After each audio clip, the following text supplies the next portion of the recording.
Ito yung isang blasting bell na kinabit ko. Medyo marumi na.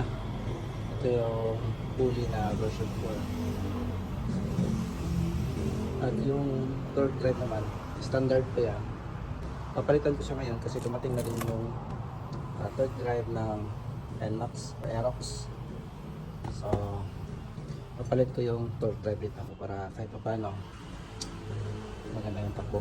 Ito yung torque drive mga boss. Tingnan nyo kung gaano maganda ang dito ang torque drive ito mga boss. Ayan, tingnan nyo yung pinagkaiba sa stock. Ito yung stock na torque drive mga boss. Pansinin nyo mga boss. Ayan, malaki yung gap. At ito naman yung X-Bike. Ayan.